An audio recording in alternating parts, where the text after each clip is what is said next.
Tuhan, kami rindu Tuhan, melihat kuasa-Mu dicurahkan di tempat ini.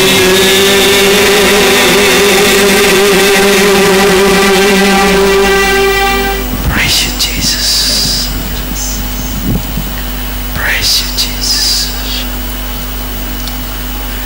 Praise you, Jesus. Tuhan, roh kami berkata bahwa Engkau ada di sini saat ini. Oh, amin. Hati kami bersaksi bahwa Engkau hadir di sini. Amin. Karena Engkau hadir, maka pertemuan kami menjadi punya arti yang besar. Sebabnya Bapa, kami ingin Engkau dipermuliakan malam hari ini. Yesus, kami undang Engkau untuk menjadi Tuhan atas kebaktian ini. Engkau yang diberitakan, Engkau yang disanjung, Engkau yang ditinggikan. Roh Kudus, kami menyadari keterbatasan kami. Tanpa Engkau kami tidak mampu. Bahkan mendengar, mengerti firman-Mu, kami sangat memerlukan karya-Mu dalam hidup kami. Engkau juga melihat keterbatasan hamba-Mu untuk menyampaikan kebenaran ini. Tolong minta pengurapan baru supaya firman boleh sampai di setiap hati kami dengan jelas, dengan sederhana, dan dapat dimengerti. Bapa, datanglah kerajaan-Mu di tempat ini. Jadilah kehendak-Mu di tempat ini seperti yang telah Engkau jadikan di surga. Terima kasih Bapa. Dalam nama Yesus kami berdoa. Amen. Silakan duduk, saudaraku. Puji Tuhan. Saya sekali lagi berterima kasih kepada panitia Full Gospel yang telah berkenan mengundang saya untuk menyampaikan dua malam dalam Gospel Rally ini. Kemarin saya sudah sedikit banyak berbicara tentang unity in Christ, kesatuan dalam Kristus. Dan saya tekankan bagaimana orang semakin mengejarnya, mengusahakannya untuk tercipta unity, tapi justru perpecahan, sakit hati makin banyak terjadi. Karena kita sedang melakukan sesuatu yang Tuhan tidak suruh, kita melakukan sesuatu yang Tuhan tidak perintahkan. Kita tidak pernah disuruh untuk menciptakan kesatuan, kita tidak pernah disuruh untuk membentuk persatuan. Kesatuan sudah ada, sudah selesai, sudah dikerjakan oleh Tuhan Yesus Kristus di atas kayu salib. Waktu Dia mati, Dia telah hancurkan tembok pemisah yang memisahkan atau persetujuan antara kita dengan Allah, kita dengan orang lain, bahkan dalam diri kita sendiri telah disatukan. Tuhan hanya ingin kita memelihara. Dan kesalahan yang kedua ialah banyak kita orang Kristen menjadikan kesatuan tujuan akhir. Begitu kita jadikan kesatuan sebagai tujuan akhir, you miss the mark, you miss the point. If you make the unity become an end in itself, you miss the target. You end up in a lot of frictions and fragmentation. Kita berakhir kepada satu kehancuran, perpecahan. Most major works of God experience split in the past decade. Banyak pekerjaan-pekerjaan Tuhan, pelayanan besar pada 10 tahun terakhir ini mengalami perpecahan yang mengerikan. Why? Kenapa? Because we try to make the unity to become an end itself. Kita ingin jadikan kesatuan itu untuk menjadi tujuan akhir. When the Bible is telling us clearly, Alkitab menjelaskan jelas sekali dalam Yohanes pasal 17 dalam doa Yesus bahwa kita bersatu, kita menjadi satu supaya dunia tahu, supaya dunia percaya. We have a unity so that the world may know, that the world may believe. Nah, itulah tujuan akhir, and that is the end. That is the ultimate. Unity is not the ultimate. The ultimate is that the world may know, dunia biar kenal, dunia biar tahu. Dan unity, kesatuan, as a means to achieve the ultimate goal of God. Kesatuan merupakan vehicle, merupakan sarana untuk mencapai tujuan ini. Saya sedikit rehearse bagi saudara yang tidak datang kemarin, but I encourage you to buy the cassette. Yesterday saya ingin saudara dorong untuk beli rekaman kemarin, karena ini yang saya rasa Tuhan bukakan kepada saya pada beberapa tahun terakhir ini, melihat bahwa justru banyak orang sakit hati, pisah dengan teman, dengan keluarga, dengan family, dengan rekan, bukan di soal bisnis, tapi justru dalam pekerjaan Tuhan, justru dalam gereja, justru dalam pelayanan. Orang sakit hati sampai saling mengutuk, saling mengumpat, bukan justru di tempat orang dunia, tapi justru di dalam pekerjaan Tuhan. And something wrong with this, karena kita punya konsep yang salah selama ini. Tapi saya nggak akan ulangi khotbah saya yang kemarin, karena saudara nanti rugi nggak dapat yang hari ini. Tapi hari ini saya doa dan saya cari Tuhan, dan saya tanya apa yang Tuhan sedang kerjakan saat ini. You see, mudah sekali untuk khotbah satu khotbah. It's just easy to preach a sermon. I mean, sermonette, a lot of sermons, banyak bahan khotbah dalam Alkitab ini. Dan saya sudah berkhotbah selama 21 tahun. I've been preaching for 21 years. Dan saya sudah berdiri begitu, saya bisa khotbah apa saja yang saya mau. Tapi bukan itu yang Tuhan inginkan. Banyak mengkhotbah sekarang menjadi echo, tapi bukan menjadi voice. Many ministers today just become an echo instead of become voice. Tidak hanya menjadi gema, tapi bukan suara. Dan saya percaya pada akhir zaman ini Allah ingin membangkitkan seperti Yohanes Pembaptis, like John the Baptist. The Bible tells us about John the Baptist. It's a voice in the wilderness, not an echo. Yohanes Pembaptis sebagai nabi yang mengantarkan perjanjian lama setelah 400 tahun masa kesunyian, the 400 silent years of the Lord. He break the silence with the voice. Dia pecahkan itu kesunyian dengan suara Yohanes Pembaptis yang mengatakan, repent for the kingdom of God is at hand. Bertobatlah karena kerajaan Allah telah datang, telah dekat. Dan dia mengantarkan, usher in the whole world into new era of grace. Dia mengantarkan seluruh dunia masuk dalam satu era baru, era kasih karunia, menyiapkan kedatangan Yesus Kristus yang pertama kali untuk mati di salib. Dan saya percaya pada akhir zaman ini Tuhan ingin bangkitkan John the Baptist, orang-orang yang punya pelayanan seperti John the Baptist, not just an echo, bukan hanya sebuah gema, tapi voice, ada suara yang langsung daripada Tuhan. Amin. Sehingga tidak terjadi beonisasi. Sudah tahu beonisasi? Membeo. Ya. Orang ngomong ini diulangi, all this old cliche, this been repeated over and over again. But I believe the world need to hear the fresh word of God, the voice of the living God. Dunia membutuhkan suara yang daripada Allah itu. Dan saya tidak mau klaim bahwa inilah satu-satunya suara, tapi saya hanya mau berkata, saya mau taat kepada Tuhan apa yang Dia ingin sampaikan kepada kita pada malam hari ini. Saya berulang-ulang katakan ini, inilah bedanya antara prophet. This is the difference between prophet and entertainer. Ada bedanya antara nabi dan penghibur.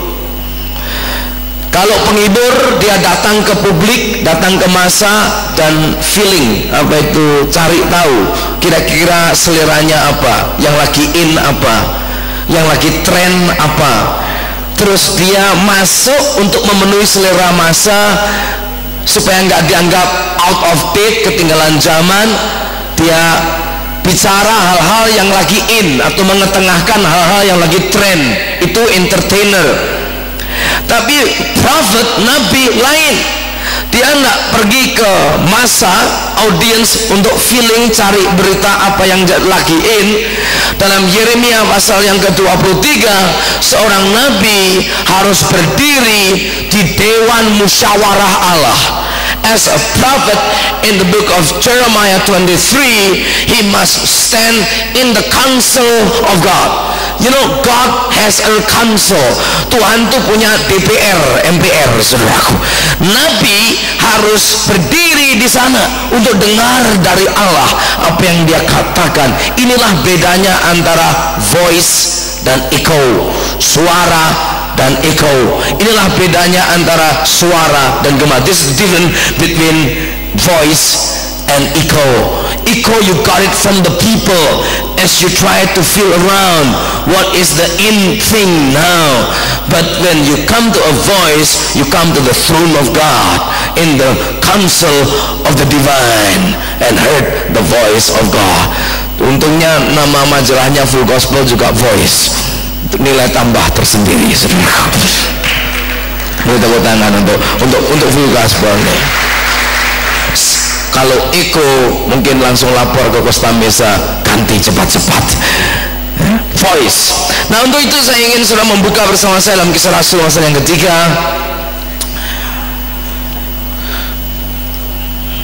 ayat yang ke-19 mulai.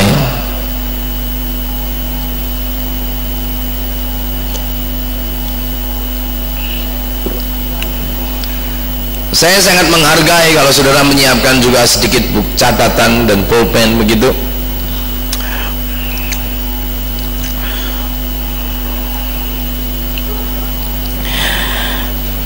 Kisah Rasul pasal yang ketiga ayat yang ke-19 dikatakan oleh firman Tuhan demikian sampai dengan ayat yang ke-21. Karena itu sadarlah dan bertobatlah supaya dosamu dihapuskan, agar Tuhan mendatangkan waktu kelegaan, time of refreshment, yang dari semula dan mengutus Yesus yang dari semula diuntukkan bagimu sebagai Kristus. Kristus itu harus tinggal di surga sampai waktu pemulihan segala sesuatu, seperti yang difirmankan Allah dengan perantaraan nabi-nabinya yang kudus di zaman dahulu. Yang saya ingin saudara perhatikan ayat 21 bagian yang pertama. Kalau kita boleh baca bersama-sama dengan suara yang keras dan tegas. 1, 2, 3. Kristus itu harus tinggal di surga sampai pemulihan segala sesuatu. Sekali lagi, Kristus itu harus tinggal di surga sampai waktu pemulihan segala sesuatu. Christ will remain in heaven until the restoration of all things. Akhir-akhir ini banyak sekali khotbah tentang akhir zaman, dan ada beberapa saudara-saudara kita seiman yang imannya terlalu besar, berani meramalkan kapan dia akan datang kembali, meskipun sudah berulang-ulang diramalkan sejak tahun 1870-an sekian dan selalu meleset. Tapi sampai sekarang ini pun masih banyak orang nekat meramalkan tanggal, bulan, dan tahunnya Tuhan Yesus Kristus. Sometimes we Christian never learn from history. Kadang-kadang kita orang Kristen tidak pernah belajar dari sejarah. Tahun 87 yang lalu di majalah Tempo digoncangkan bahwa ada seorang di Manado meramalkan Yesus datang tanggal 30 Agustus tahun 87. Orang pada menjual hartanya dan mulai menantikan awan datang supaya mereka diangkat. Awan pun datang, hujan pun turun, dan dia tidak terangkat. Tanggal 1 September datang dan tidak sesuatu terjadi. Tahun 88 ada buku yang menggoncangkan Amerika, ditulis oleh seorang yang bernama Wiseman. How do you pronounce that guy? Wiseman. Dia menulis buku The 88 Reason Why Jesus Should Come on the 12 to the 14 of October 1988 kalau tidak salah. 88 alasan kenapa Yesus harus datang tanggal 12 sampai 14 Oktober tahun 1988. Sampai larisnya buku itu jutaan terjual. Dia kaya mendadak tentunya. Dia langsung diinterview di televisi, kasih speech atau pidato di mana-mana, memberikan argumentasinya kenapa Yesus datang tahun 88. Bulan September datang, semua mulai bersiap-siap. Oktober tanggal 1 datang, hati pun berdebar-debar. Menjelang tanggal 10 semua hutang dibayar, istri kedua dicerai. Tanggal 11, 12, 13 tidak ada apa-apa. 14 tidak terjadi apa-apa. Bulan Oktober berlalu dan Yesus tidak datang kembali sampai memasuki tahun 89. Tapi dasar orang nekat, dia nulis lagi buku. Telah diselidiki, memang dalam pertahunan Romawi dan Yunani ada selisih setahun, Ibrani ada selisih setahun. Akhirnya direvisi bukunya, 89 alasan kenapa Yesus akan datang bulan Oktober tahun 89. Laris lagi bukunya, saudaraku. Orang Christian are dumb, you know. Christian are so gullible.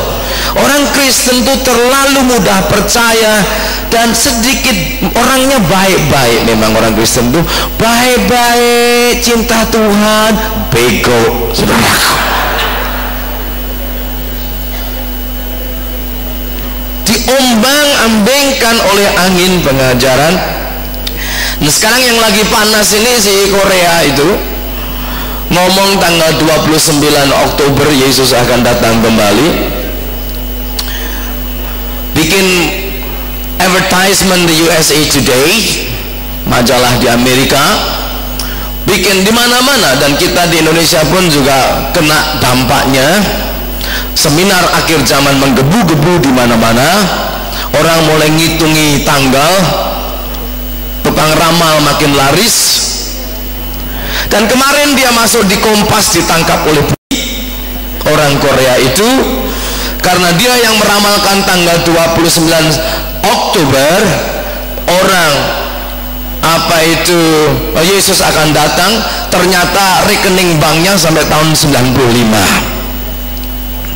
Dan dia memanipulasi banyak orang sehingga mengeruk banyak jutaan dolar masuk ke rekening banknya. Sekarang kena urusan polisi. Saudaraku, masih banyak lagi contoh-contoh yang aneh-aneh, dan nanti akan muncul lagi yang lebih aneh-aneh lagi. Makanya jadi orang Kristen jangan cari yang aneh-aneh, nanti sudah jadi aneh benar, saudaraku. To become peculiar people does not mean we have to be weird. Memang Alkitab mengatakan kita menjadi apa itu, bahasa Inggrisnya 1 Petrus 2 ayat 9 itu dikatakan peculiar, apa itu, hak kepunyaan Allah, itu artinya berbeda. Kita memang harus berbeda, tapi tidak harus aneh, saudaraku. Orang Kristen perlu berbeda, orang yang percaya Yesus berbeda dengan orang yang tidak kenal Tuhan, tapi tidak perlu yang aneh-aneh begitu. Dan kalau kita cuma tergiur kepada hal yang aneh-aneh, waduh, anginnya makin santer dan banyak orang akan diombang-ambingkan. Tapi Alkitab di sini jelas sekali mengatakan Kristus harus tinggal di surga sampai waktu pemulihan segala sesuatu. Christ will remain in heaven until the restoration, sampai terjadi pemulihan. Nah, ini yang saya ingin bicara tentang pemulihan. This is that I'm talking about, pemulihan. Karena saya percaya inilah yang Tuhan sedang kerjakan pada saat ini, yaitu pemulihan. Tuhan sedang mengadakan restorasi, Tuhan sedang mengadakan pemulihan. Banyak orang kalau berbicara tentang akhir zaman boleh saja, tapi konsentrasinya terlalu banyak tentang apa yang iblis kerjakan. 66 dihitungi semuanya namanya orang, dari Henry Kissinger sampai kepada Paulus, sampai kepada Saddam Hussein, Gaddafi, Basuro.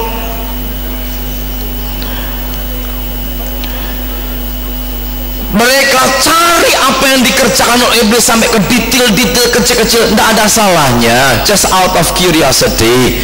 Tetapi sebagai anak Allah yang ingin terlibat dalam gerakan Allah pada akhir zaman ini, kita harus lebih konsentrasi kepada apa yang Allah kerjakan di akhir zaman ini. Ini yang harus kita cari tahu. Amin, saudaraku. Bukan yang iblis kerjakan. Kalau saudara pun tahu, toh tidak akan terlibat dan tidak mau terlibat. Tapi kalau sudah tahu apa yang Allah sedang kerjakan, kita akan ceburkan diri kita seluruhnya bersama-sama dan bekerja sama dengan Allah kita. Amin, saudara. Dan saya percaya yang sedang terjadi saat ini yaitu tentang restorasi, pemulihan. Alkitab katakan sebelum hari Tuhan yang besar itu akan terjadi pemulihan. Baca bersama saya di dalam Matius pasal yang ke-17. Matthew chapter 17, Jesus was referring to this ministry of restoration. Dikatakan demikian, waktu Yesus naik ke atas gunung dan di situ dia dipermuliakan. Dan pada waktu Yesus dipermuliakan bercahaya, turunlah Musa dan Elia. Muridnya ketakutan dan terjadi dialog di atas gunung. Ayat 9 dikatakan pada waktu mereka turun dari gunung, Yesus berpesan supaya tidak ceritakan penglihatan itu. Ayat 10, lalu murid-murid itu bertanya kepadanya, kalau demikian mengapa ahli-ahli Taurat berkata bahwa Elia harus datang dahulu? Ayat 11, jawab Yesus, memang Elia akan datang dan memulihkan apa, saudaraku? Segala sesuatu. Dan aku berkata kepadamu, Elia sudah datang, tetapi orang tidak mengenal dia dan perlakukannya menurut kehendak mereka sendiri. Demikian juga anak manusia akan menderita oleh mereka. Pada waktu itu mengertilah murid-murid Yesus bahwa ia berbicara tentang, semua katakan, Yohanes Pembaptis. Seperti sebelum Yesus datang ke pertama kali, maka ada utusan yang diutus Allah menyediakan jalan bagi Tuhan, yaitu Yohanes Pembaptis yang melayani dalam kuasa dan visi Elia. Saya percaya pada akhir zaman ini Tuhan juga akan membangkitkan pelayanan. Mungkin tidak seorang yang mengeklaim dirinya sebagai Yohanes Pembaptis atau Elia, seperti beberapa tahun yang lalu ada seorang yang klaim dirinya sebagai Elia akhir zaman, yaitu William Branham. Tapi sebenarnya bukan seorang, tetapi ini adalah satu pelayanan, a ministry of Elijah which bring the restoration, yang membawa pembaharuan, pemulihan pada akhir zaman ini menjelang kedatangan Yesus yang kedua kali. Lukas pasal yang pertama juga diterangkan sebelum Yohanes lahir, dituliskan tentang apa yang terjadi menjelang Yesus Kristus datang yang pertama kali. Dikatakan demikian oleh firman Tuhan, Lukas pasal yang pertama, Lukas pasal yang ke-1 ayat yang ke-15. Luke chapter 1 verse 15, sebab ia akan menjadi besar di hadapan Tuhan, ia tidak akan minum anggur dan minuman keras, ia akan penuh dengan Roh Kudus dari mulai rahim ibunya, ia akan membuat banyak orang Israel balik kepada Tuhan Allah mereka, dan ia akan berjalan mendahului Tuhan dalam roh dan kuasa Elia untuk membuat hati bapa-bapa berbalik kepada anaknya dan hati orang-orang durhaka kepada pikiran orang-orang benar, dengan demikian menyiapkan bagi Tuhan suatu umat yang layak baginya. Sebagaimana Yohanes Pembaptis menyediakan jalan untuk Yesus datang ke dunia, membawa banyak orang berbalik kepada Tuhan, saya percaya sebelum Yesus Kristus datang kedua kali akan ada pelayanan semacam itu yang akan membawa banyak orang datang kepada Tuhan. Hati bapak kembali kepada anak, hati anak kembali kepada bapak. Ini berbicara tentang restorasi dalam keluarga, restoration of the family. Lihat saja sekarang yang paling diserang di dunia ialah keluarga. Kenapa keluarga diserang? Karena ini merupakan unit pertama dalam alam semesta. Inilah merupakan kesatuan pertama dalam alam semesta. The first unit in the universe is a family. No wonder the family is under severe attack from the devils, because if the family is destroyed, other unit of the universe will be eventually or inevitably destroyed. Itu sebabnya iblis tahu kalau unit pertama, kesatuan pertama yang Allah sendiri ordain, tabiskan di Taman Eden, itu dihancurkan, maka dari suami istri ke keluarga, dari keluarga ke masyarakat, dari masyarakat ke negara atau bangsa, dari bangsa ke dunia, semua unit-unit berikutnya akan hancur berantakan. Itu sebabnya pada akhir zaman ini tidak ada hal yang terlalu ditekankan kalau kita berkata bahwa pelayanan keluarga sangat penting. We cannot be too overemphasized on restoring the family, because the family need very badly to have a restoration in their life. Berapa banyak sekarang seperti di Amerika, I'm sorry, excuse me if I mention America as an example, so-called Christian nation yang dipanggil sebagai negara Kristen, tetapi di sana saudaraku, 3 out of 5 marriage broke up. Jadi lebih dari separuh, 3 dari 5 pernikahan itu hancur, sehingga banyak orang takut menikah. Akibatnya anak muda-mudi mereka tidak mau menikah, mereka living together. Many young people are afraid to marry, that's why they just live together. When we ask them why you're not married, they said why should we marry when we have to divorce? Buat apa kawin kalau harus pisah lagi?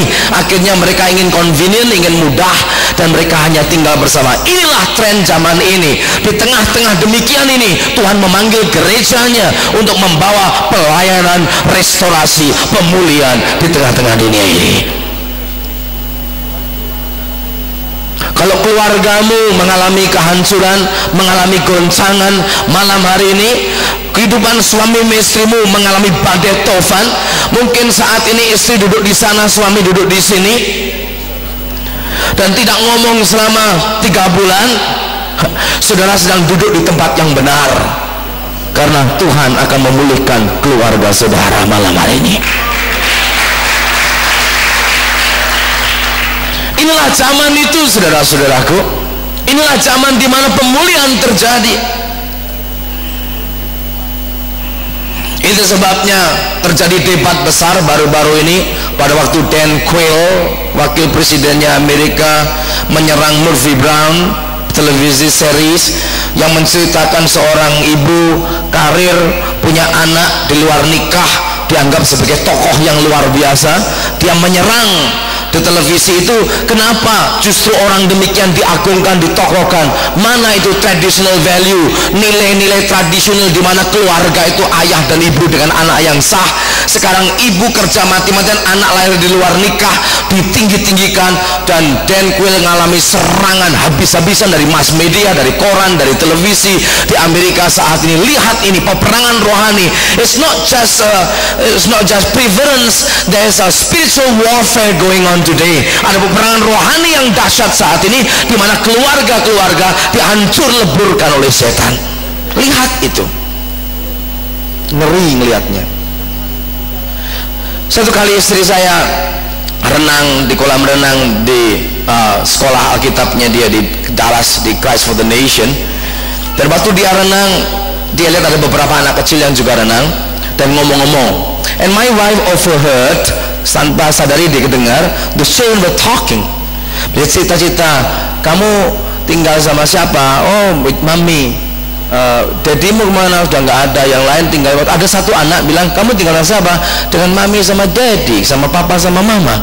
Diolok-olok oleh teman kecilnya yang lain. Dibilang, ini anak lucu, dia masih punya papa mamanya. This guy is funny, he still have his both parent, because most of the kids were raised by single parent. Kebanyakan dari mereka ini sudah oleh seorang saja dari orang tuanya, kalau nggak ibunya bapaknya. Dan sekarang definisi dari keluarga pun jadi kabur. Even the definition of the family is blurred nowadays. Dulu keluarga itu apa? Suami, istri, anak itu keluarga. Sekarang tidak. Ibu sama anak disebut keluarga, bapak dengan anak disebut keluarga. Sekarang yang homo juga tinggal sama-sama disebut keluarga. Ada negara-negara yang mengesahkan perkawinan antara laki dengan laki. Ada yang keluarga lesbian bisa adopsi anak sekarang yang kawin diiyahkan, itu pun disebut keluarga. Kalau tidak salah sekarang ada 15 types of family, 14 types of family. Ada 14 macam yang disebut keluarga. Kelihatan, lihat mana, tidak ada absolut lagi, tidak ada absolut lagi. There's no absolute anymore. Semua sudah dicabik-cabik, kebenaran dicabik-cabik. Dan di tengah-tengah demikian ini, apakah kita orang Kristen cuma main haleluya puji Tuhan, angkat tangan, tepuk tangan? Tidakkah ini menjadi tantangan bagi kita untuk menjadi bagian dari pemulihan pada akhir zaman ini? You Christian, if you are not part of the healing process in this world, then you're part of the sickness. Kalau kita orang Kristen tidak menjadi bagian dari kesembuhan Allah, kita menjadi bagian dari penyakit. If you're not part of the solution, then you are part of the problem. Kita sebagai gereja bukan jadi masalah, harus jadi jawaban bagi dunia. Kalau percaya katakan haleluya dan tepuk tangan bagi Tuhan Yesus Kristus. You see, Jesus said, I give you keys of the kingdom. Yesus katakan kepada gerejanya, kepada kerajaan aku berikan bukan hanya kunci, tapi dalam bahasa Inggris keys, kunci kerajaan. Semua masalah di dunia ini kuncinya ada di gereja seharusnya. Every solution of problem in this world, the keys has been given to the church. Kita harus sadarkan ini pemulihan. Dalam Maleakhi pasal yang keempat, sebenarnya bukan Maleakhi, yang benar adalah Malakai, karena dari kata malak dalam bahasa Ibraninya yang artinya messenger, utusan. And Malakai was not even a name of person. Ini Malaki bukan namanya nabi, itu bukan nama, itu nabinya sendiri tidak mau disebut namanya, maka ditulis Malakai yang artinya seorang utusan. He was just saying a messenger. He doesn't even mention his name. Tapi dialah nabi yang terakhir dalam perjanjian lama. Sebelum terjadi 400 tahun Tuhan diam, tidak bicara kepada manusia manapun. Baru Yohanes Pembaptis tampil and broke the silence. Sebelum Allah diam selama 400 tahun, during this interval, before the interval, what did God say through this last prophet of the Old Testament? Apa yang Allah katakan melalui nabi terakhir dalam perjanjian lama ini? Lihat bersama saya. Sudah bisa mengikuti apa yang saya katakan? Amin. Bisa mengikuti apa yang saya katakan? Amin. Dan saya harap saudara dengan suasana rileks masuk dalam hadirat Tuhan dan izinkan Roh Kudus membawa kita supaya kita tahu sebagai orang Kristen apa yang sebenarnya Tuhan sedang kerjakan pada zaman ini. Jangan Tuhan melakukan sesuatu dan saudara punya mainan sendiri yang ikut senengi. God was doing something and you have a little pet and you're playing with your pet doctrine, your pet ministry. Everybody have a pet thing. Banyak kita punya kesenangan sendiri yang mungkin bukan in the mainstream of what God doing, tidak dalam arus utama apa yang Allah lakukan. Ini yang saya takutkan dalam diri saya. Itu sebabnya saya ingin terus bersama-sama saudara saya mencari apa yang Tuhan ingin kerjakan saat ini. Pasal 4 ayat yang kelima, chapter 4 verse 5, the book of Malachi, dikatakan demikian, sesungguhnya aku akan mengutus nabi, semua katakan Elia kepadamu menjelang datangnya hari Tuhan yang besar dan dahsyat itu. Before Jesus comes again, before the day of the Lord, Elijah, God sent, Tuhan kirimkan. Untuk apa? Maka ia akan membuat hati bapak-bapak berbalik kepada anak-anaknya dan hati anak-anak kepada bapak-bapaknya, supaya jangan aku datang memukul bumi sehingga apa saudaraku musnah. Hanya ini yang bisa terjadi. Supaya Tuhan tidak memusnahkan bumi, Tuhan harus utus pelayanan Elia yang membawa pemulihan, restoration. Saya juga pernah mendengar pelajaran restorasi atau pemulihan ini dibawa terlalu jauh. Some people even preach this word message of restoration and got carried away too far, and they said even devil can be restored. Ada yang mengatakan iblis pun bisa dipulihkan. That is bunch of hui. Itu omong kosong, nggak ada artinya apa-apa. Bukan, yang dipulihkan bukan itu. Apa yang sedang Tuhan pulihkan? What is God restoring today? Apa yang Tuhan sedang pulihkan saat ini? Saudara catat bersama saya. 1, dunia Tuhan pulihkan.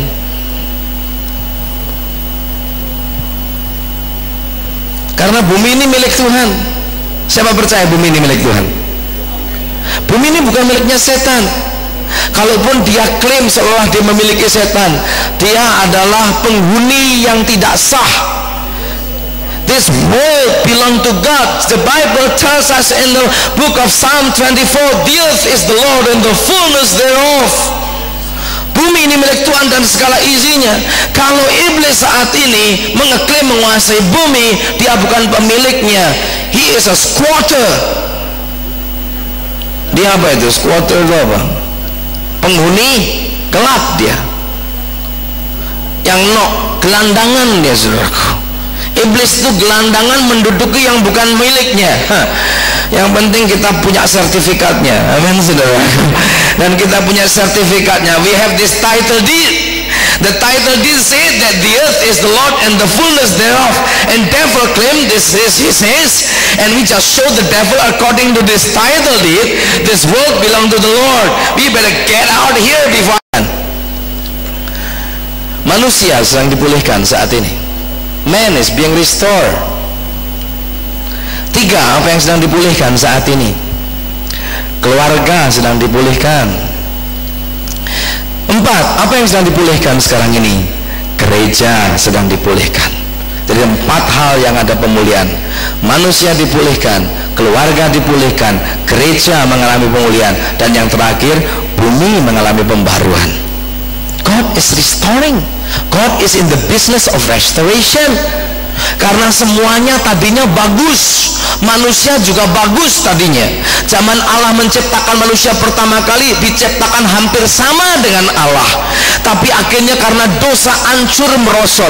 Melalui Yesus Kristus mati di salib, dibawa kembali manusia pada status semula, dipulihkan seperti keadaan semula. Ini yang sedang terjadi saat ini. Adam dan Hawa dulu manusia yang penuh kemuliaan. Alkitab katakan mereka tidak berpakaian tapi tidak malu. Mereka telanjang karena ditutupi oleh kemuliaan Tuhan.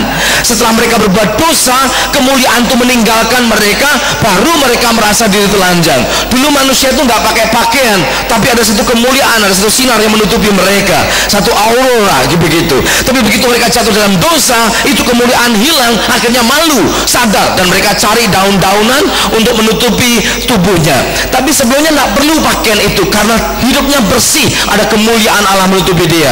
Makanya Alkitab mengatakan all have sinned and come short from the glory of God. Semuanya telah berdosa dan kehilangan dari kemuliaan Allah itu, saudaraku. Dan dulu manusia itu punya wibawa. Alkitab katakan, aku berikan kamu kuasa atas burung di udara, ikan di laut, binatang-binatang yang melata, binatang semua. Kamu yang beri nama. Adam dulu itu kasih nama, semua binatang antri minta namanya. Adam kasih nama semua, dan dia berkuasa. Mungkin kalau dia capek dipanggil gajah untuk pijit, kalau dia gatal mungkin panggil singa untuk garuk-garuk, mungkin kalau bikin nyebrang kali si buaya diinjek suruh bawa ke seberang kali. Semua tunduk kepada manusia. Manusia begitu luar biasa. God said man was crowned with glory and honor, was given authority and power and dominion, diberi kuasa. Tapi sejak dosa masuk, manusia hancur. Dan sekarang jangankan kita lihat singa, gajah, beruang, macan, krokodil, buaya takut sama manusia, mereka tidak takut sama sekali. Jangankan mereka, nyamuk juga berani sama manusia, saudaraku.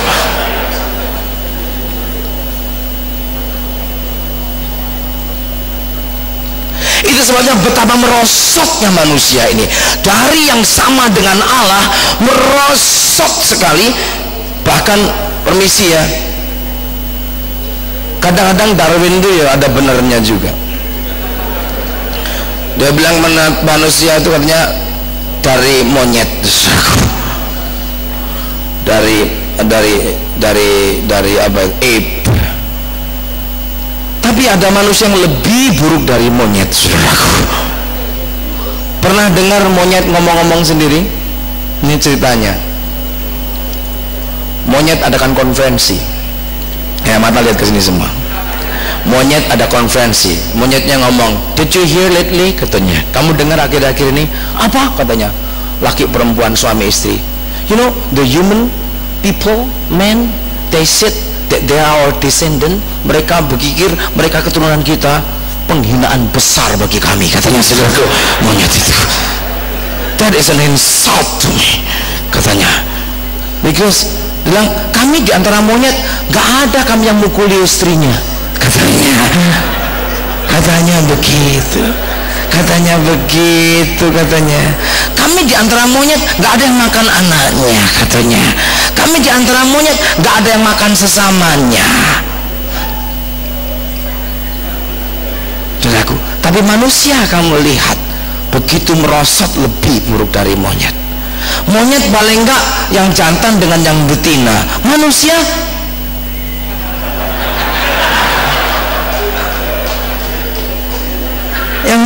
bagaimana? Ini berapa merosotnya. Makanya perlu pemulihan pada saat ini. Amin, amin. Lihat aja di hotel Borobudur tuh, di lobinya malam-malam laki sama laki gandengan mesra begini. Ini perut jadi sakit, saya mau saudaraku, bezatnya manusia saat ini. Kalau ada yang ketularan malam hari ini, jangan khawatir, engkau pada alamat yang tepat malam hari ini, karena Tuhan akan memperbarui kau malam ini. Amin. Mazmur 104.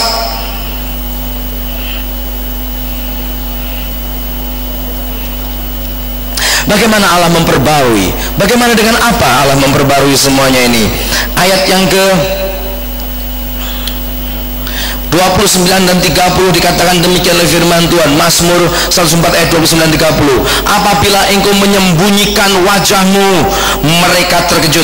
Apabila engkau mengambil roh mereka, mereka mati binasa dan kembali menjadi debu." Ayat 30, baca bersama saya. 1, 2, 3. "Apabila engkau mengirim rohmu, mereka tercipta dan engkau membaharui muka bumi." Kalau Roh Kudus dikirimkan akan terjadi pembaharuan. Siapa yang akan memperbarui, saudaraku? Roh Kudus. The Holy Spirit will bring restoration, will bring renewal. That's why now we see the Spirit of God is being poured out in mighty way. Kita lihat bagaimana Roh Kudus dicurahkan. Tujuannya apa? Untuk mengalami pembaharuan dalam diri manusia itu. Hei, istri-istri yang kau mencoba merubah suamimu, ada berita buruk bagi engkau.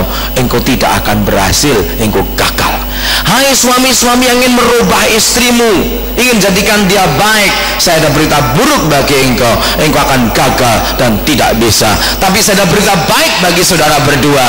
Kalau engkau izinkan Roh Kudus merubah suami atau istrimu, maka dia sanggup memperbarui baik suami dan istri.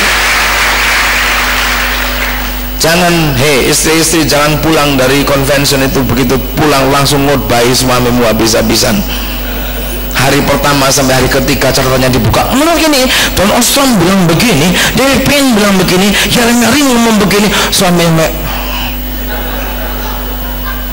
nggak bisa bertobat malahan, saudaraku. Izinkan Roh Kudus bekerja, izinkan Roh Allah memperbarui. Amin, saudaraku. Dan memang Tuhan itu sayang, ini bumi yang diperbarui. Dan juga 102 ayat yang ke 17, Tuhan bicara tentang gerejanya ini sekarang. Ayat yang ke-14 dikatakan demikian, engkau sendiri akan bangun, akan menyayangi Sion. Ayat 14, 102.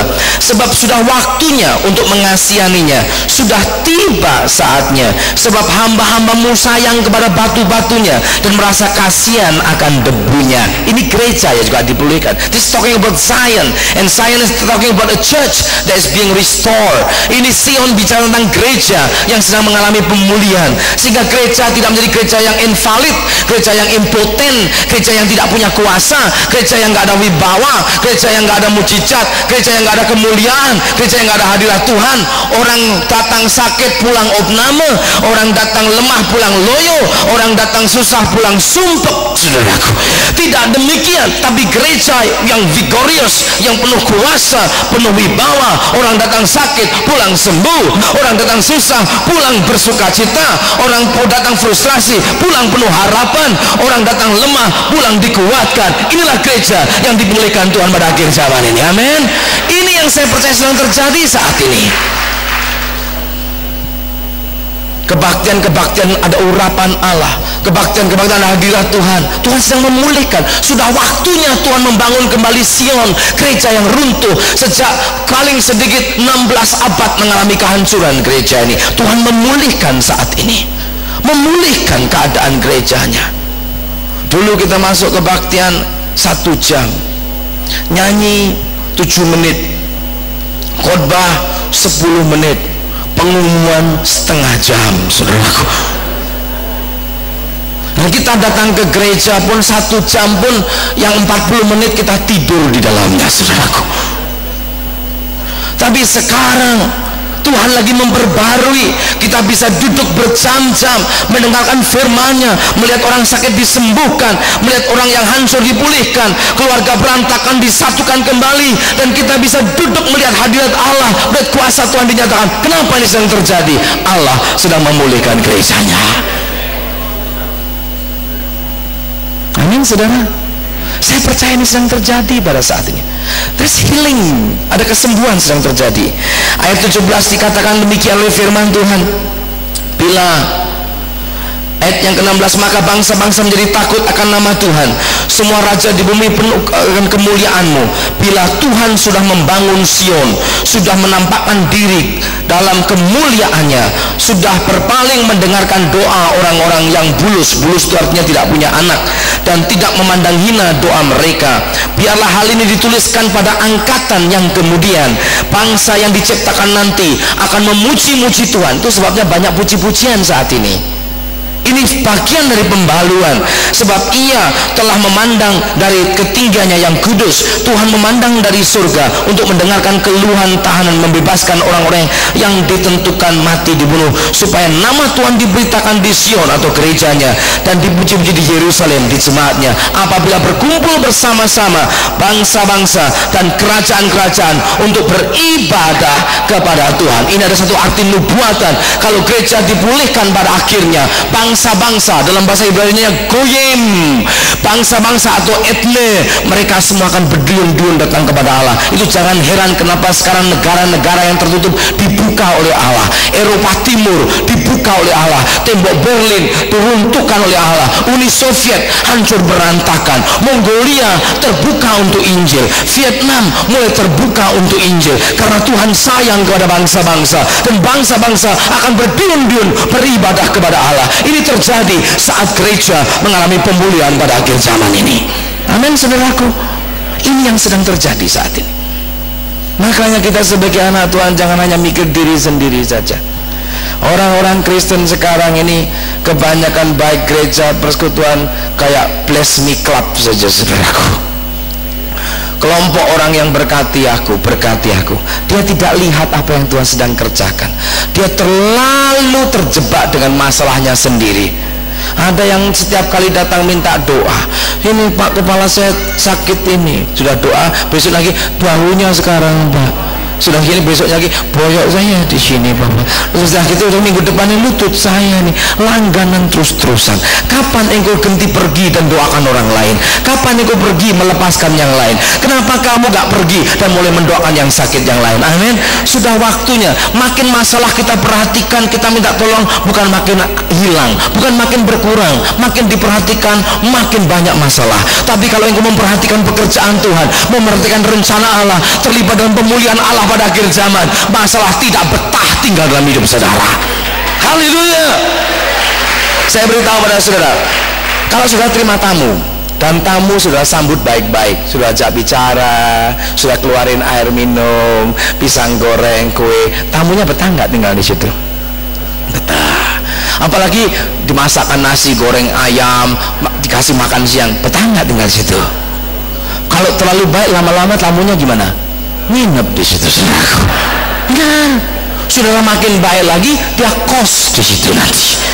Sudah makin baik lagi, dia kontrak tahunan di situ. Begitu juga dengan penyakit. Sudah terlalu perhatikan penyakit. Oh, saya sakit sini, saya sakit sini, saya sakit sini. Saudara terlalu ramah kepada penyakit, saudaraku. You entertain sickness. Saudara ngajak ngomong, dia senang, dia keluar bawa temennya, itu baik loh, kita diperhatiin loh, timbul 3 penyakit baru muncul, saudaraku. Saking kenaan dia kos, lama-lama dia kontrak, jadi kronis, saudaraku, langganan. Ada yang jadikan terminal lagi, saudaraku, terminal cancer dan lain sebagainya.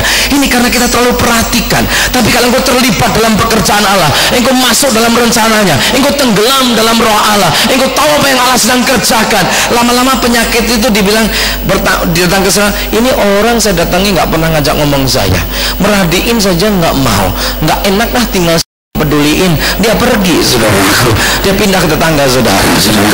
Dan saudaraku, di rumah saya penyakit masalah tidak tahan lama, karena saya nggak ada waktu untuk dia.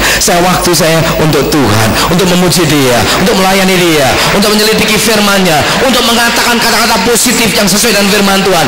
Lama-lama nggak enak di Yeremia ini, nggak enak, gua nggak dikasih apa-apa, saudaraku. Sudah kasih makan terus, dia tinggal di situ. Masalah juga begitu. Inilah waktunya kita terlibat dalam rencana Allah. Amin, saudaraku. Hati saya ini terbakar melihat mereka-mereka yang telah dibuka untuk Injil, kayak di Rusia, kayak di bekas Soviet. Mereka terbuka. Mongolia sekarang ini terbuka untuk berita Yesus Kristus. Di kampus universitas di Ulan Bator sekarang ada persekutuan doa mahasiswa Kristen yang luar biasa. Pemerintahnya malah minta dikirim misionari ke dalamnya.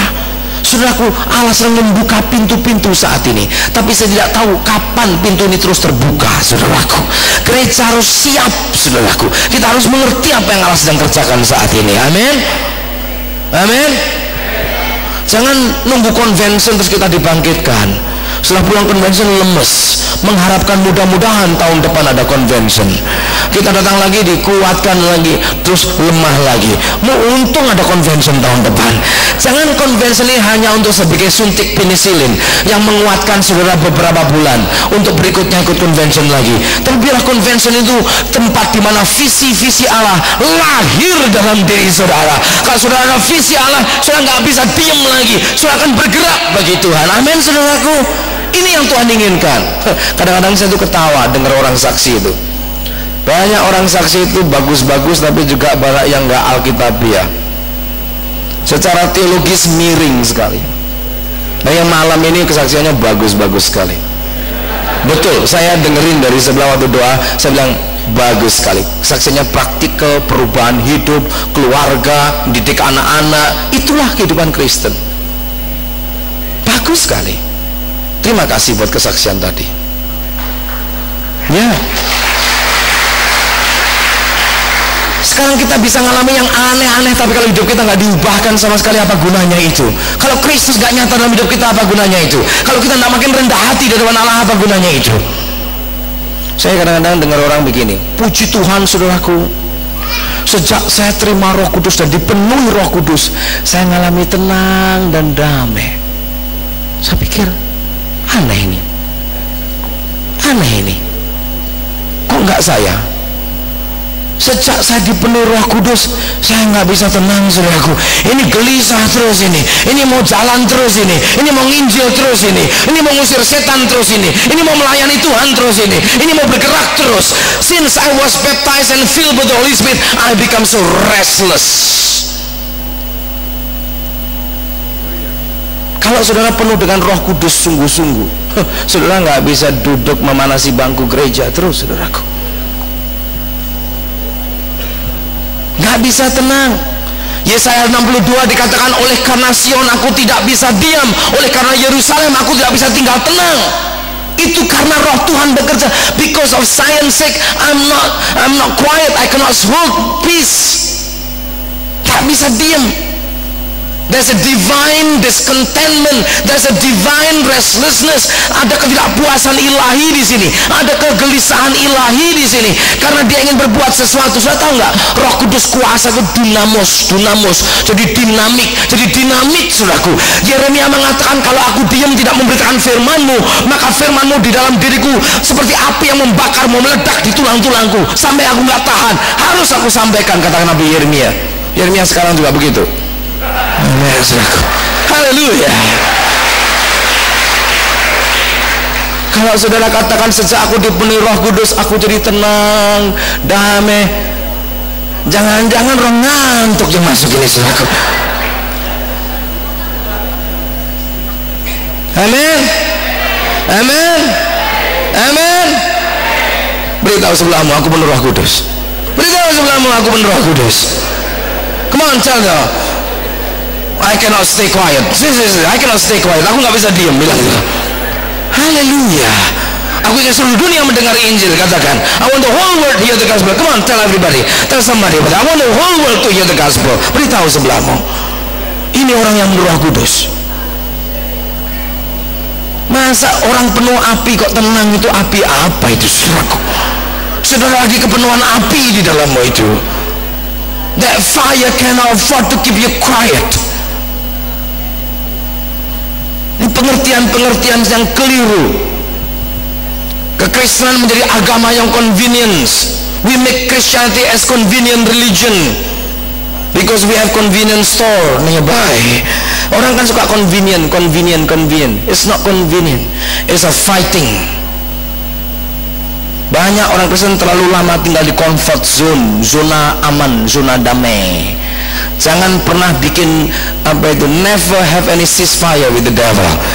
Jangan pernah ada apa itu, gencatan senjata dengan iblis. Amin. Jangan pernah ada negotiation dengan dia.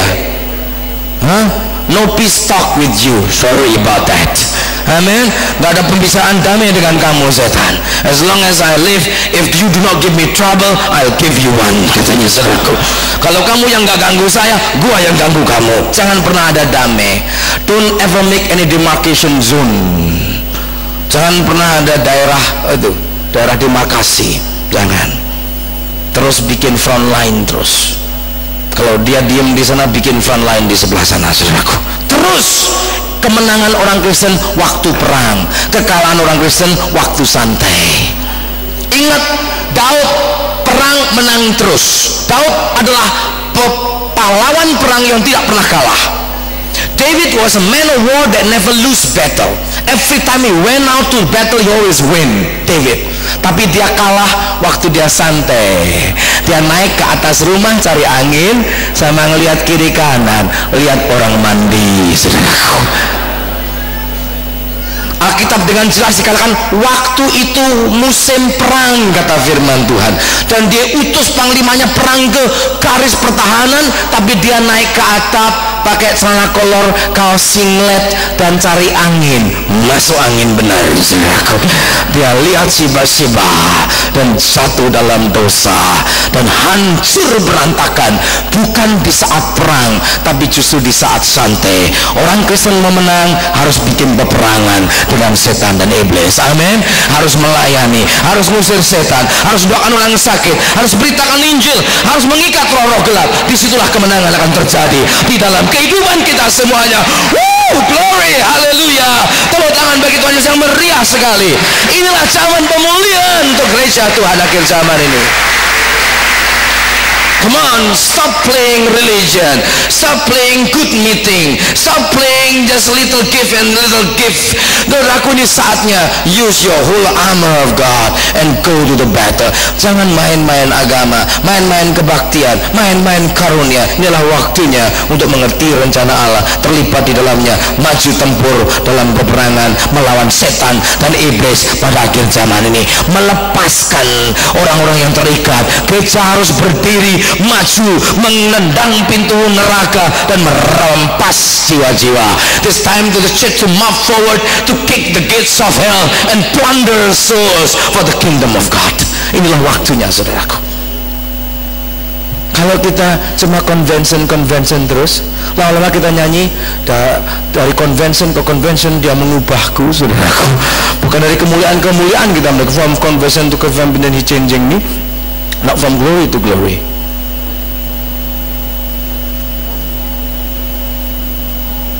Saudaraku, convention ini akan tidak ada artinya kalau visi Allah pada zaman ini tidak lahir dalam hati saudara. Tapi saya percaya selama 3 hari ini visi Allah telah dilahirkan di dalam hati saudara. Engkau pulang menjadi orang yang sudah diubahkan Tuhan semuanya. Amin. Selanjutnya, pasal juga di dalam saya kira kitab yang paling bagus tentang restorasi adalah kitab Yoel. Itu kitab yang sangat bagus tentang restorasi. When you talk about restoration, I think the book of Joel was the best one. Diceritakan dalam kitab Joel, di mana waktu itu umat Tuhan mengalami penderitaan yang sangat mengerikan. Mereka habis-habisan, hama memakan semua, belalang datang, ada bermacam-macam belalang, belalang pelompat, belalang pengerip, belalang pemusnah, belalang ini, dan mereka makan habis-habisan. Pasal 1 ayat 10 dikatakan ladang sudah musnah, tanah berkabung, gandum sudah musnah, buah anggur sudah kering, minyak sudah menipis, para petani menjadi malu, tukang-tukang kebun anggur meratap karena gandum dan karena jelai yang sudah musnah dari ladang. Pohon anggur sudah kering, pohon ara sudah merana, pohon delima juga pohon kurma, pohon apel, segala pohon di padang sudah mengering. Sungguh kegirangan melayu di antara anak-anak manusia. Ini gambaran dari keadaan umat Tuhan mengalami kehancuran. Dengar baik-baik. Sejak abad keempat, tepatnya pada tahun 313, waktu Konstantin diangkat menjadi kaisar Romawi dan kekristenan dijadikan agama negara. Dan saat itu setiap orang yang tidak jadi Kristen akan dianiaya dan tidak boleh jadi warga negara Romawi. Akibatnya banyak orang terpaksa jadi Kristen bukan karena pertobatan, dan disitulah permulaan Kristen KTP dimulai. Karena pada waktu itu sebelumnya, waktu zamannya Nero jadi kaisar, yang Kristen dianiaya, dimasukkan lubang singa, diadu dengan singa, dibakar hidup-hidup. Begitu Konstantin perang dan dia lihat cahaya salib dan dia menang, akhirnya dia simpatisan dengan kekristenan, diangkatlah kekristenan jadi agama negara, sehingga orang-orang dipaksa jadi Kristen tanpa melalui pintu pertobatan. Itu sebabnya mereka banyak yang kekafiran masuk ke dalam gereja, karena kekristenan tidak melalui pintu pertobatan. Saya nggak bisa cerita tentang detail-detailnya, sungguh mengerikan dan bisa menyakitkan hati. Lebih baik saudara bisa mempelajari sejarah. Dan sejak saat itu mengalami kegelapan yang disebut the dark age of the church. Selama 12 abad gereja kehilangan kebenaran, tapi Tuhan bangkitkan seorang bernama Martin Luther pada abad yang ke-16 yang memperbarui iman. The just shall live by faith.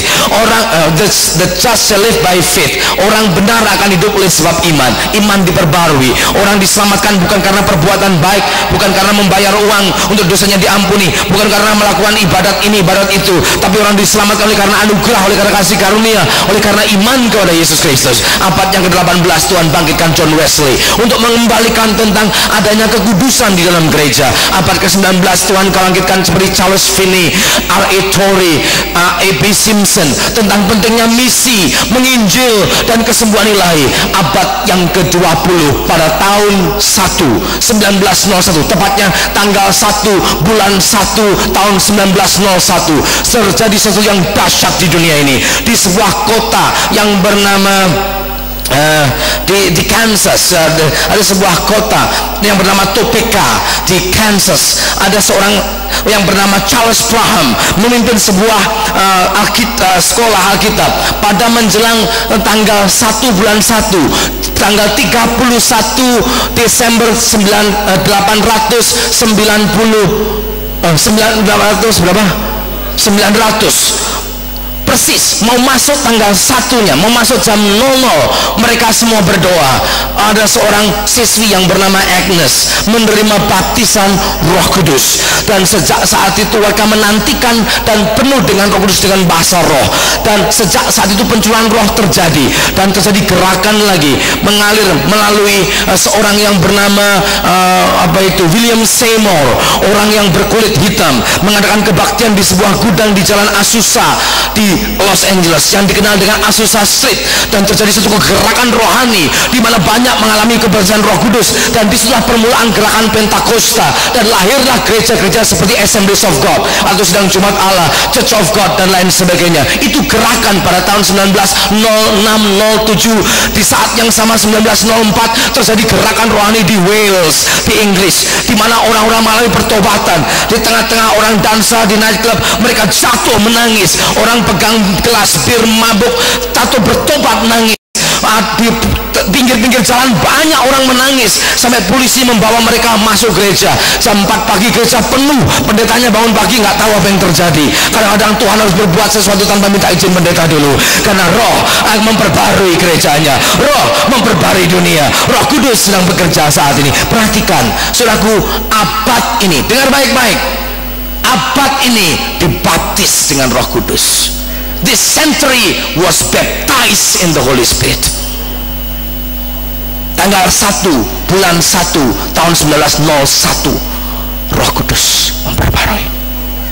Zamannya Luther, muncullah gereja-gereja reformer, gereja-gereja Lutheran. Zamannya Wesley, gereja-gereja Wesleyan Methodist. Zamannya Baptis muncul, Anabaptis. Sekarang gereja Pentakosta muncul. Pada tahun 50-an terjadi gerakan yang baru yang disebut Neo Pentecostal, mengadakan pembaruan. Roh Kudus mulai bekerja di gereja Katolik Episkopal. Dimas Makarian salah satu pendiri. Tahun 48 terjadi gerakan, sebelumnya terjadi gerakan Lateran di sebuah kota yang bernama Skeetschewaan di Kanada, di sebuah panti asuhan. Roh Tuhan dicurahkan, dan saat itu dikembalikan nyanyi dalam roh, penumpangan tangan, nubuat dikembalikan lagi kepada gereja yang tadinya tidak pernah terjadi.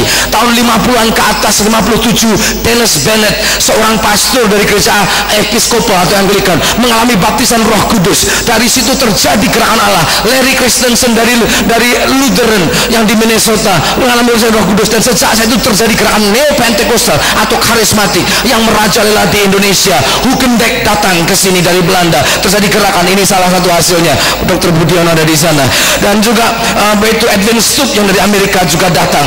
Terjadi gerakan karismatik, dan setelah ini apa yang sedang terjadi? Saya percaya Tuhan sedang memperbarui gerejanya saat ini.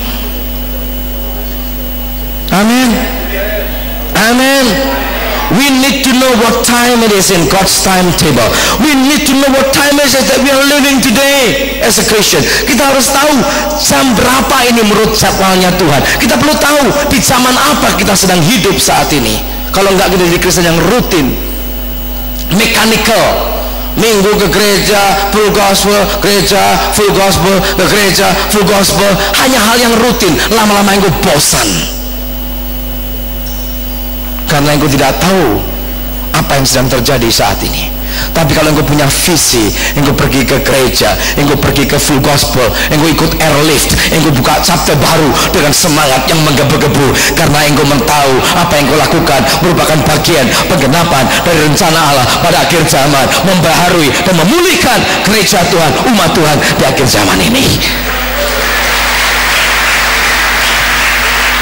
engkau tidak akan cepat putus asa atau bosan. Yang lain diajak enggak mau. Ayo kita buka chapternya, enggak tergerak, saudara tergerak terus, saudaraku. Amin. Pasal 2 dari kitab Yoel. Oh, saya akan akhiri dari sini. Dan saya percaya sementara firman disampaikan, sudah tahu nggak? Ada kuasa dalam firman. Saya nggak dengar. Ada kuasa dalam firman. Saya belum dengar lagi. Ada kuasa dalam firman. Amen. Sementara engkau dengar firman, firman sudah bekerja mengadakan pemulihan dalam jiwa kita masing-masing.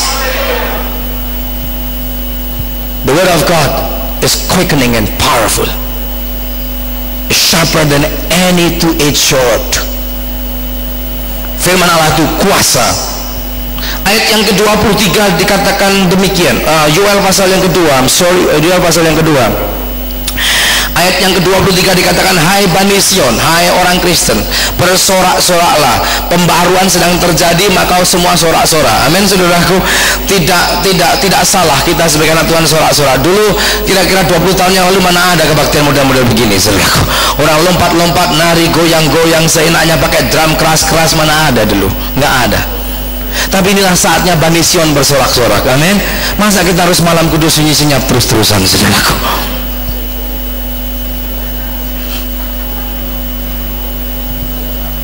Sudah waktunya kita bersorak-sorak. Kenapa kita bersorak? Lihat di sini. Dan bersukacitalah karena Tuhan, sebab telah diberikannya kepadamu hujan pada awal musim dengan adilnya, dan diturunkannya kepadamu hujan awal dan hujan pada akhir musim seperti dahulu. Lihat sini, saudaraku, terjadi bukan hanya diberikan hujan awal, bukan hanya diberikan hujan akhir, tapi dua-duanya, hujan awal dan hujan akhir diberikan. Apa ini? Pencurahan Roh Kudus yang sangat dahsyat diberikan kepada gereja, pada dunia pada akhir zaman ini. Amin, saudaraku. Ini sedang terjadi saat ini.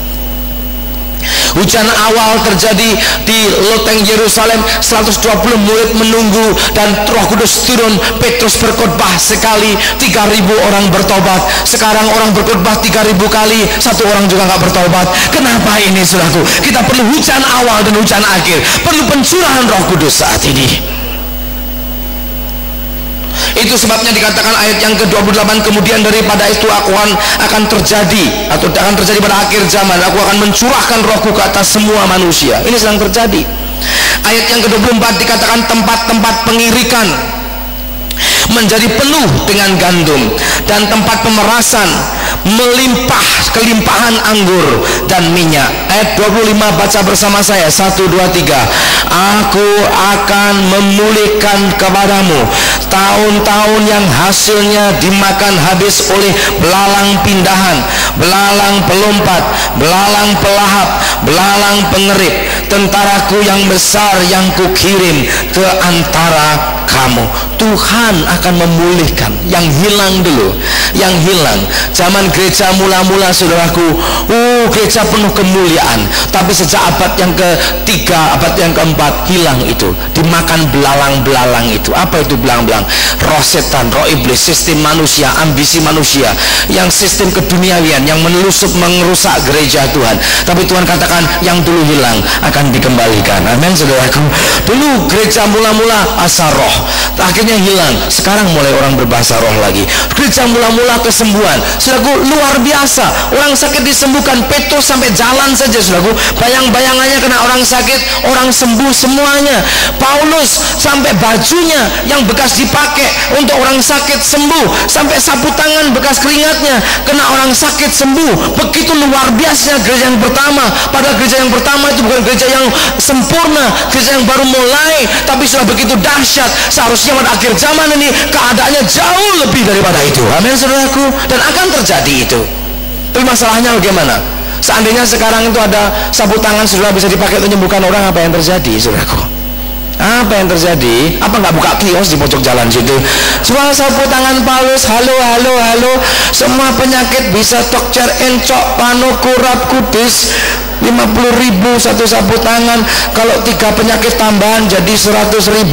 Kalau 500. Nah, ini yang terjadi di Amerika banyak sekali. Commercializing the power of God, commercializing the gospel of God, merchandising the gift of God, and this is abomination before the Lord.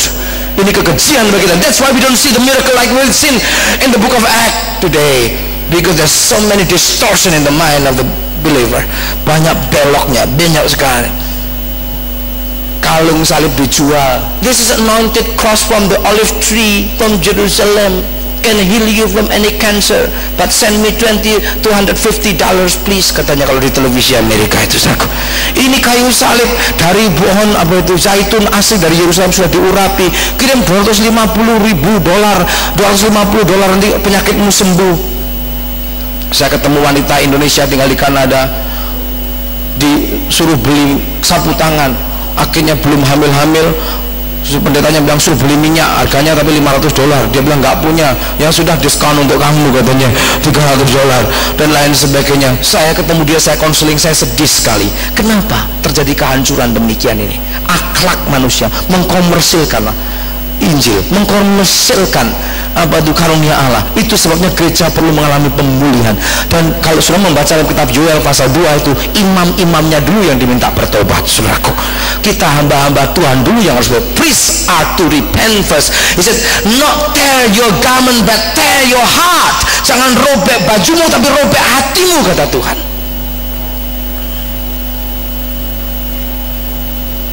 Ada 3 hal yang dipulihkan di sini. Ayat yang ke 24 ada 3 hal. Pertama, gandum. 2, anggur. 3, minyak. First, wheat. Second, wine. The third, oil. Gandum, anggur, minyak. Gandum untuk tubuhmu, anggur untuk jiwamu, minyak untuk rohmu. Wheat for your physical body. God is restoring your physical body. Tuhan menyembuhkan juga. Dikatakan dalam 1 Tesalonika 5 ayat 23 bahwa Allah pohon sejahtera akan menguduskan kiranya kamu dengan sempurnanya dalam tubuh, jiwa, roh sampai dia datang kembali. Saya percaya ini juga saat kesembuhan terjadi. Amin, saudaraku. Dan juga tentang anggur. Anggur itu bicara sukacita. Jiwa kita perlu sukacita. Tubuh kita sehat, tapi jiwa kita perlu pemulihan. Jiwa yang rusak, yang stres, yang tertekan, apalagi kota Jakarta ini, saudaraku. Banyak orang stres karena hidup di Jakarta seperti hidup di cooker pressure, seperti itu, di kayak bandeng presto itu, saudaraku. Sudah masak atau tulangnya sudah lunak semuanya, saudaraku. Dan saudara perlu anggur yang dari surga, sukacita yang dari Tuhan sungguh-sungguh. Amin, saudaraku. Karena sukacita dari Tuhan kekuatan kita. Dan 3, oil. Oil is for your spirit, the anointing of the Lord. Saya akan akhiri dengan satu ayat lagi tadi tentang 3 hal ini. Mazmur 104. Banyak sekali sebenarnya, tapi saya simpulkan dengan sederhana pada malam hari ini. Saya harap saudara menangkap apa yang Tuhan sedang katakan saat ini. Dan kalau belum jelas, biar Roh Kudus yang menerangkan selanjutnya. 104 ayat yang ke-15. Kadang-kadang dalam bahasa Inggris ada selisih ayatnya. Psalm 104 verse 15. Mazmur 104 ayat yang ke-15. Pemulihan sedang terjadi.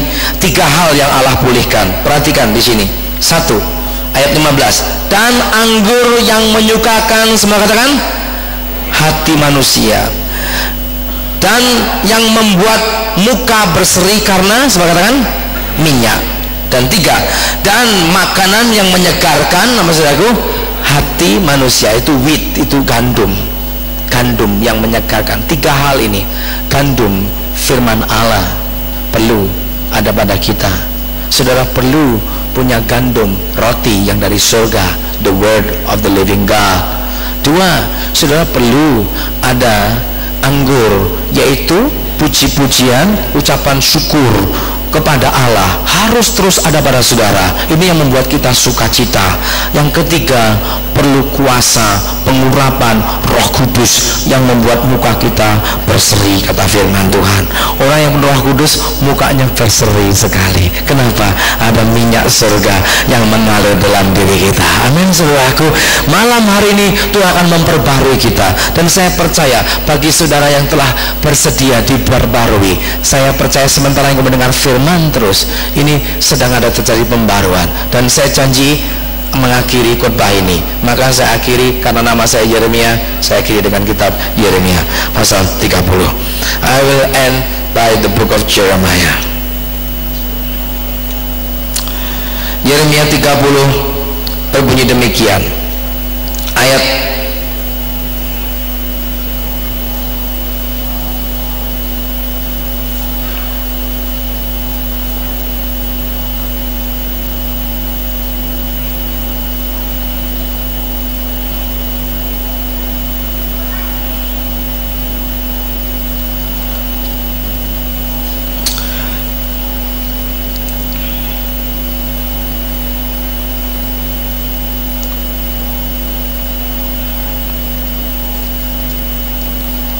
saya lihat di Yesaya, makanya tidak ketemu. Saya lihat di Yesaya, makanya tidak, kok hilang nih ayatnya. Yeremia pasal yang ke-30 ayat yang ke-18, demikian bunyinya. Chapter 30 verse 18. Beginilah firman Tuhan, sesungguhnya aku memulihkan keadaan kemah-kemah Yakub. Inilah restoration, pemulihan. Dan aku akan mengasihi tempat-tempat tinggalnya. Kota akan kubangun kembali, di reruntuhan Puri akan berdiri di tempat yang asli. Ayat yang ke-17, perhatikan verse 17. Sebab aku akan mendatangkan kesembuhan bagimu, aku akan mengobati luka-lukamu. Demikianlah firman Tuhan. Sebab mereka telah menyebut engkau orang buangan, yakni sisa yang tiada seorang pun menanyakannya. Saya percaya inilah saatnya Tuhan membawa healing, membawa kesembuhan, pengobatan, pemulihan bagi umat Tuhan pada saat ini. Saya nggak tahu, mungkin engkau pernah disakiti oleh gerejamu dan engkau benci kepada gereja. Tuhan ingin memulihkan engkau pada saat ini. Engkau mengalami luka-luka dalam jiwamu, Tuhan mau menyembuhkan engkau saat ini. Ini zaman pemulihan. Ada keluarga yang hancur, yang tegang, hanya nunggu putusan hakim untuk cerai. Saya katakan jangan cerai, karena Allah sedang memulihkan keluarga pada akhir zaman ini. Engkau putus asa dengan anakmu, anakmu akan engkau buang, jangan. Doakan, karena Allah akan mengembalikan hati bapa kepada anak dan anak kepada bapaknya. Allah memulihkan manusia, Allah memulihkan keluarga, Allah memulihkan gereja, Allah memulihkan dunia pada saat ini. Mari kita berdoa menghampiri Tuhan saat ini. Haleluya. Jesus koralash. Haleluya. Jesus. Jesus. Haleluya. Jesus kuralaba shindalabara shindalabara shikarala. Bapa dalam surga, hamba berdoa saat ini ya Tuhan, meskipun hamba telah berhenti bicara, biarlah Roh Kudus teruskan sampai ke dalam hati kami. Kalau di antara kami ada yang putus asa melihat keluarga, biarlah kami ingat Allah sedang memulihkan keluarga. Kalau ada orang yang memutus asa melihat dirinya sendiri yang rusak, yang penuh dosa, mencoba untuk berbuat baik tapi gagal terus, biarlah kami sadar bahwa Allah sedang memulihkan keadaan manusia. Kalau di antara kami ada yang kecewa dengan gereja, meninggalkan pelayanan, mungkin ada hamba Tuhan di sini yang meninggalkan gereja, dan oleh karena melihat gereja mengalami banyak kehancuran, banyak perpecahan, banyak sakit hati, biarlah kami ingat dan sadar bahwa sekarang pun Tuhan sedang memulihkan keadaan gerejamu Tuhan. Oh Tuhan, kalau kami kecewa melihat dunia saat ini, Tuhan biarlah kami juga sadar Allah sedang memulihkan dunia ini dengan Roh Kudus-Mu. Tuhan, pakailah kami sebagai sarana, sebagai alat-alat pemulihan, tapi mulailah dari kami sendiri. Pulihkan keadaan kami ya Tuhan, pulihkan kami jemaat-Mu, pulihkan kami manusia, pulihkan kami keluarga-keluarga ya Tuhan Yesus. Jesus koralash.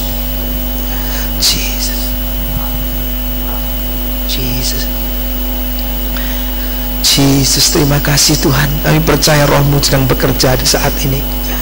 Kami tahu Tuhan, Engkau tidak putus asa dengan kami. You never give up on us. You never give up on your church. You never give up on us, oh Lord. Engkau tidak pernah putus asa dengan kami.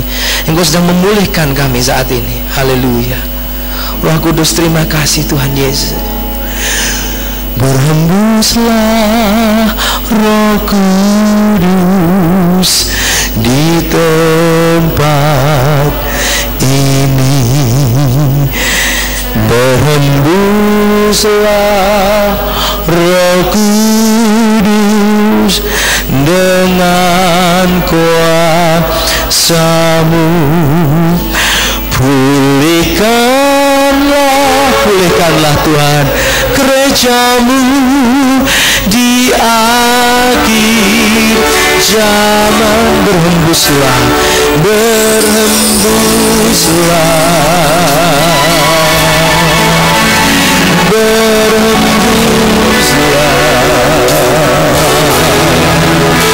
sekarang semuanya berhembuslah. Bahkan saya percaya visi full gospel pun perlu mengalami pemulihan saat ini. Waktu Dimos pertama kali menerima visi untuk para pengusaha bergerak bagi Tuhan, mungkin setelah tahun-tahun berakhir terjadi penyimpangan dari visi itu. Orang tidak memikirkan visi lagi, orang mulai mencari kedudukan, mulai ambisi posisi, mencari ketenaran, akhirnya mengalami kemerosotan. Tapi kalau full gospel mau kembali kepada visi semula, mau dipulihkan visinya, Allah akan memakai lagi, dan banyak pengusaha akan dimenangkan bagi Tuhan, jadi terang dan garam dunia pada saat ini. Haleluya.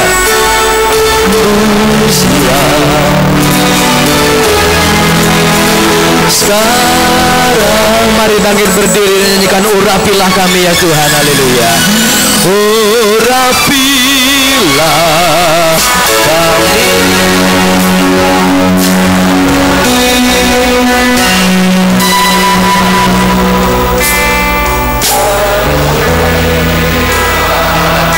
Kami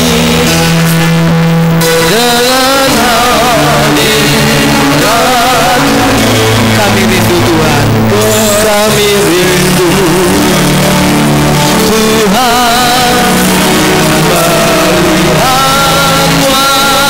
kuasa-Mu dicurahkan di tempat.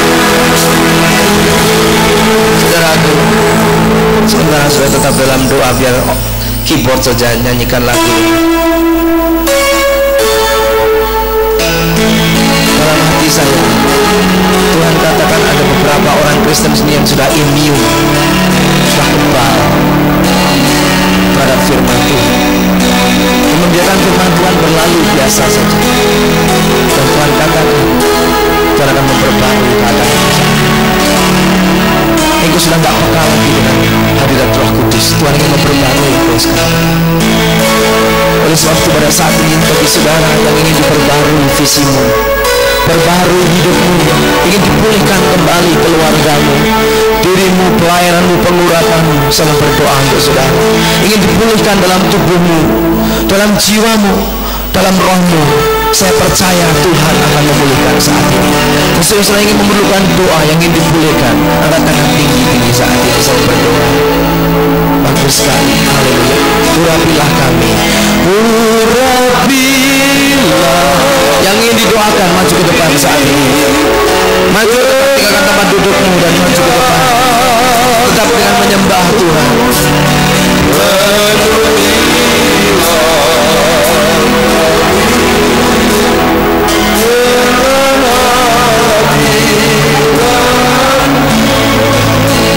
Kami rindu. Yang sudah angkat tangan cepat lari ke depan, maju ke depan. Para official dari Full Gospel yang sudah melayani dan ingin berdoa buat yang lain, saya ingin sudah berdoa buat mereka saat ini. Biar semua bergerak, biar semua bergerak, biar pengurapan Allah mengalir di tengah-tengah kita. Haleluya, haleluya.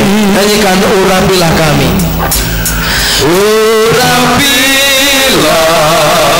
kami dengan minyak baru.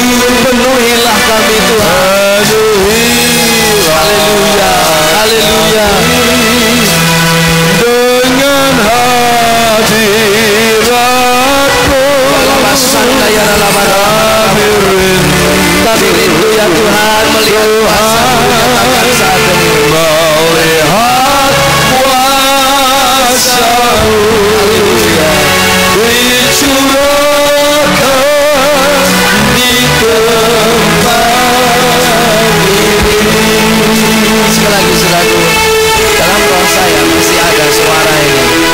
Ada beberapa orang Kristen yang sudah imun, sudah terlalu kebal kepada firman. Hatimu sudah kebal, sehingga lama sekali kau tidak mengalami hadirat Tuhan dalam dirimu. Bahkan kerinduan pun untuk bergerak di dalam Tuhan mulai hilang. Dan Tuhan katakan kalau engkau merendahkan diri, Tuhan akan memulihkan keadaanmu pada malam hari ini. Dan saya rasa orang-orang yang semacam ini perlu maju ke depan saat ini. Saya rasa masih ada orang-orang ini. Saya akan nyanyikan lagu ini, dan sudah tinggalkan tempat dudukmu dan maju ke depan. Dan kita akan melihat kemuliaan daripada Allah terjadi atas hidup kita semuanya. Urapilah kami. Siapa lagi? Cepat tinggalkan tempat dudukmu dan maju ke depan. Minta Allah melawat engkau saat ini. Amen. Haleluya. Amen. Amen. Amen. Haleluya. Semua menyembah Dia. Haleluya. Amen. Tuhan memberkati saudara. Kami rindu Tuhan. Tuhan melihat kuasa-Mu dicurahkan di tempat ini. Kami rindu Tuhan melihat kuasa-Mu. Kami rindu Tuhan melihat kuasa-Mu. Curahkan, dicurahkan di tempat ini.